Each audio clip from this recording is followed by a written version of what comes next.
Hey everyone, so I've got this set of carbs that need a good refresh and I thought I'd do a quick video on how I take them apart. So this is going to be a two-part video. So in the first one I'll show you how to strip them down, and in the second one I'll show you how to rebuild them back up.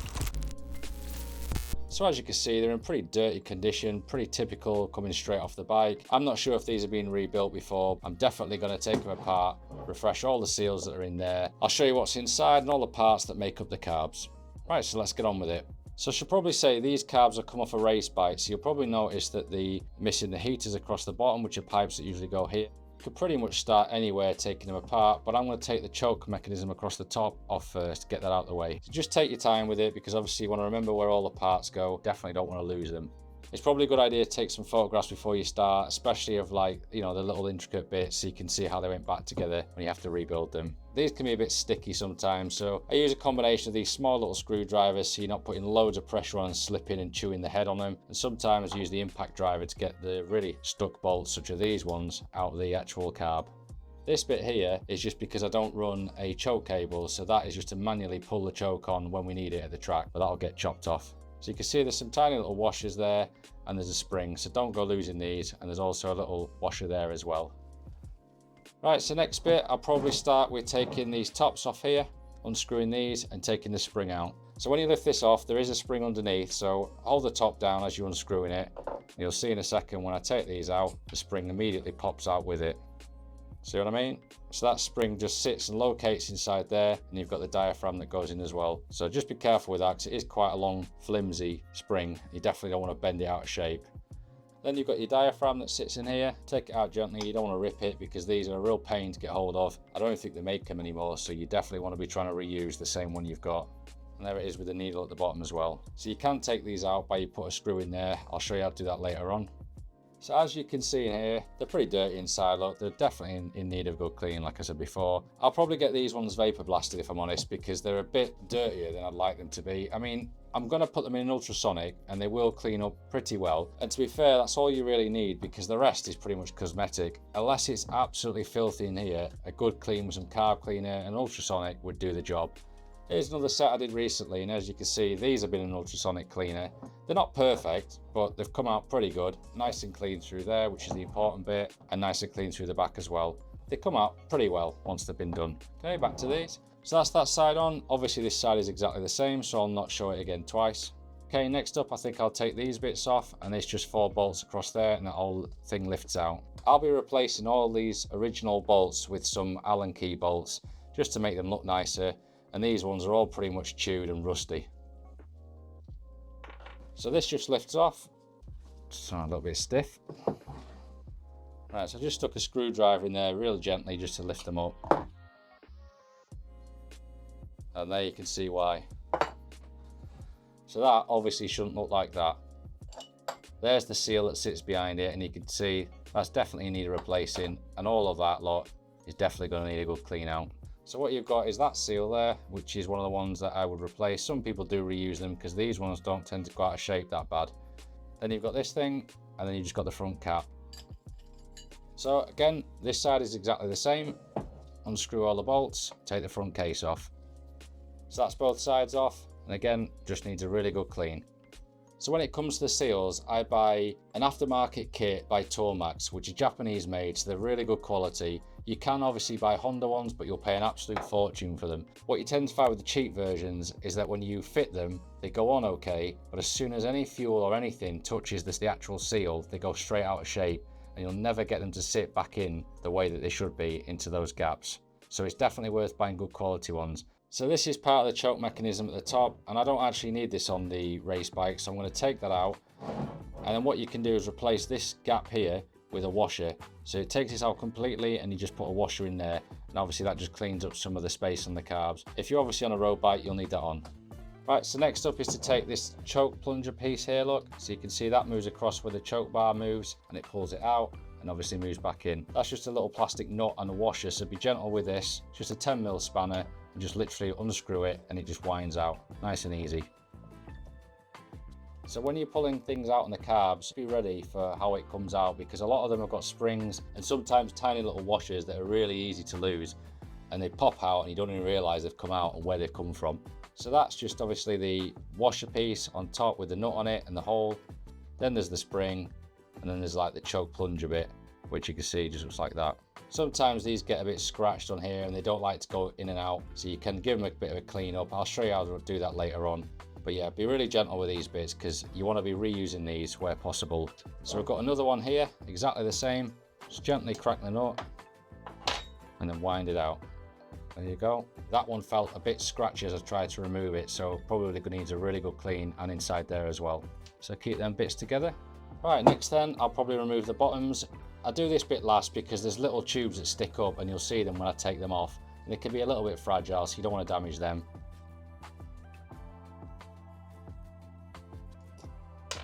Right, so when you take this off, you'll see a big seal around the edge, and then you've got the float balls and floats inside. So that's the seal. These definitely need replacing because that is knackered. It's been squashed flat and it definitely needs to come out of there and be replaced. So this one and this one are the two that I'd replace, along with all of the ones that make up the fuel piece and joining pipes in there. So now you've got the floats, and then you've got a float needle down the bottom, and it's just a case of taking these out. These are just like a really thin plastics. They're quite fragile, so you just have to be careful taking them out. You can see there's a little pin that sits through that float that allows it to go up and down. So it's just a case of popping that out there nice and gently. It just pushes through. So I'll just use a flat blade screwdriver really gently and poke it out.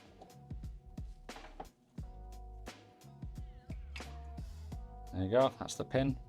And then when I lift this out, you'll see that there's the float below it there, which will come out with the floats. Again, be gentle with these. And that's the float, so just wash them, clean them, put them, reuse them. And then it's fallen inside, but there's the float valve that goes with it. And again, it's probably a good idea to replace these because I've no idea how old that is. It could be the original one that's been in the bike. Right, so this is what we're left with inside. And you can see that is the main jet, the jet holder, mixture screw at the top, and then that's the pilot jet. So all of those will come out, and then obviously give them a good clean out. Right, so the main jet screws into the top of the holder here, and to get the hold right, you have to use a spanner to undo that, but you also have to use a flat blade to get this one out of the top, the main jet.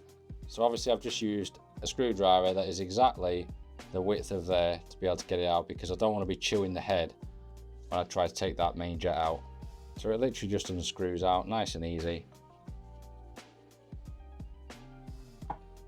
That's the main jet, and that should be clear down the middle. You probably can't see in the camera, but it is, but I'll still give it a good clean anyway. And then to take the jet holder out, just unscrew it, and again really gently with this stuff because it is just brass going into aluminium, so you don't want to strip anything.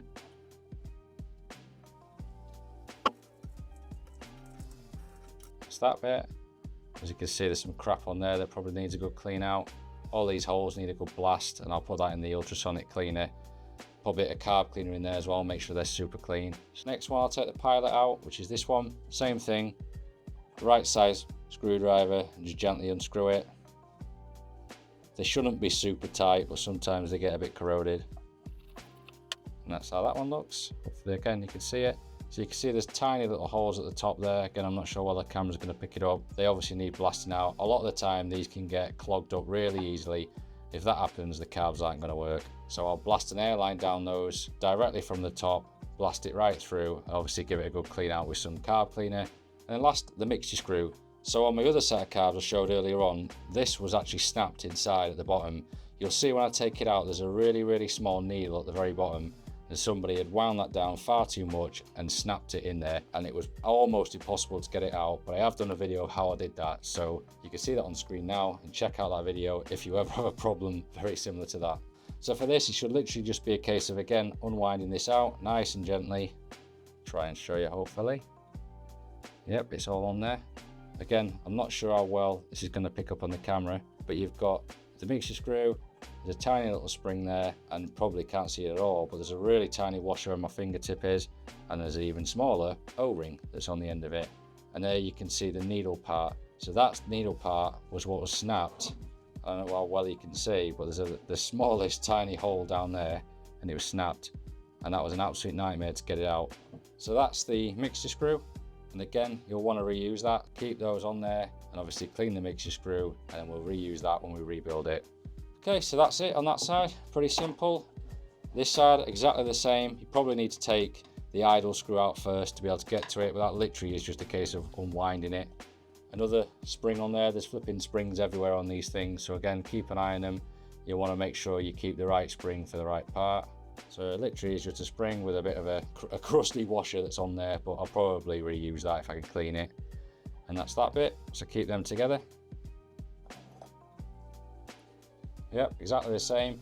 Again, you want to make sure that all of in here is super clean. You'll probably get loads of residue, crap that's built up where the carbs have pulled it through from the fuel or dust or whatever. Clean all that lot out.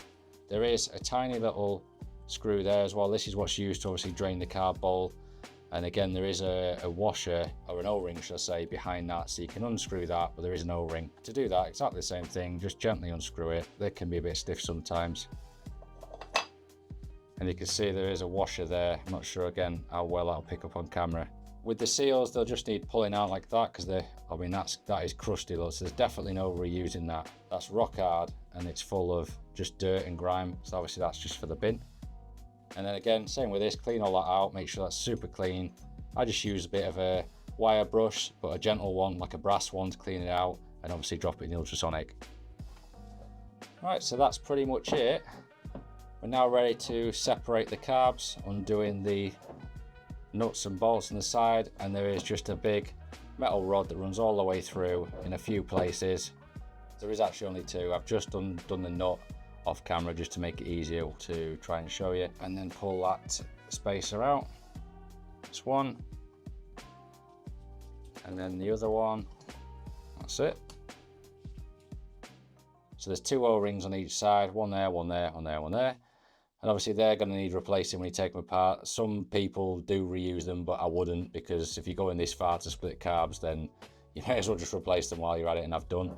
And then the really important one is the brown T-piece here. Again, this is the fuel line that comes in. So you've got one in there and one in there.